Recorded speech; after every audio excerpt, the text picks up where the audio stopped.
নমস্কার বন্ধুরা, কেমন আছো সবাই? চলে এসেছি আরও একটা নতুন ব্লগ নিয়ে তোমাদের সাথে। দেখো, রবিবারের একটা সকাল সকাল উঠে পড়েছি।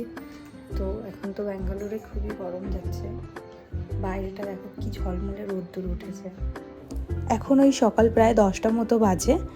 চলো আজকে সকালে জলখাবারটা রান্না করি, আর সাথে তোমাদেরকে একটা নতুন গল্প শেয়ার করি। আমি আর আমার হাজব্যান্ড যখন প্রথমবার ব্যাঙ্গালোরে শিফট করি, আমরা কিছু সমস্যার সম্মুখীন হয়েছিলাম। তো আজকের এই ভ্লগের থ্রু তোমাদেরকে সেই ঘটনাটাই শেয়ার করছি। এক দিদি ভাই দেখছিলাম একটা ফেসবুকের পরিচিত গ্রুপে পোস্ট করেছে, সে ব্যাঙ্গালোরে নতুন জব পেয়েছে এবং সে ঘর খুঁজছে ব্যাঙ্গালোরে থাকার জন্যে। সেই জন্যে সে ওই গ্রুপে পোস্ট করেছিল। তো সেটা নিয়েই আমাদেরও কিছু সমস্যা হয়েছিল।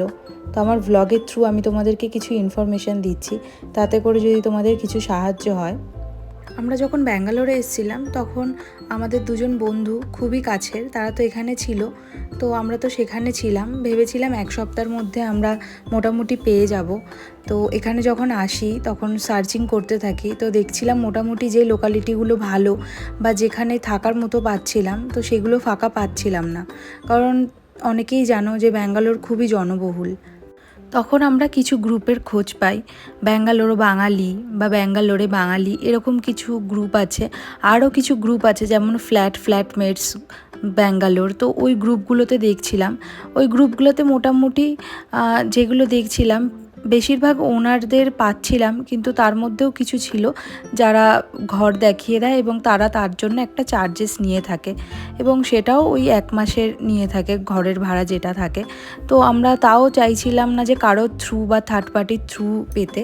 তো তখন আমরা দেখলাম যে ফেসবুক মার্কেট প্লেসটা এখানে খুবই অ্যাক্টিভভাবে, এবং এখান থেকে তোমরা মানে মোটামুটি যারাই দিয়ে থাকে তারা একদম ওনার অ্যাপ্রুভডই পোস্টগুলো থাকে। তো ওখান থেকে দেখলে পেয়েও যাবে। আর ফেসবুক মার্কেট প্লেসে মোটামুটি যারা অন্য কোথাও মুভ আউট করে যাচ্ছে, তো তারাও ওখানে মোটামুটি তাদের ঘরের যে জিনিসগুলো থাকে সেগুলো তারা সেল করে। তো সেগুলো অনেকেই নেয়, সেগুলো আবার বুক করেও নেয় কেউ। তো তুমি এরকমভাবে মার্কেট প্লেসে ঘর দেখে নিতে পারো, এবং তাতে করে কোনো কিছু অসুবিধাও হয় না। আমরা তো মার্কেট প্লেস থেকেই এই বাড়িটা দেখেছিলাম, আর মার্কেট প্লেসের থ্রুই অনেকগুলো ঘর দেখেছিলাম। তার মধ্যে আমাদের এটা পছন্দ হয়েছিল বলে এটাতে আমরা শিফট করে গিয়েছিলাম। আর মার্কেট প্লেসে একটা জিনিস খুব ভালো হয়, সেটা হচ্ছে যে তোমরা যেহেতু ডিরেক্ট ওনারের সাথে কথা বলা যায়, সেক্ষেত্রে ব্যাঙ্গালোর যে ফিক্সড ডিপোজিটের সমস্যা অনেকেই ফেস করে প্রথমবার এসে, অনেকেই জানতে পারে না। সেক্ষেত্রে অনেকেরই সমস্যা হয়ে ওঠে ওটা জোগাড় করার। তো সেক্ষেত্রে তুমি ওনারের সাথে যদি ডিরেক্ট কথা বলো, সেখানে অনেকটাই তোমরা সুবিধা পাবে। তো চলো এখানেই ব্লগটা শেষ করছি। ভালো থেকো, সুস্থ থেকো, টাটা, বাই বাই।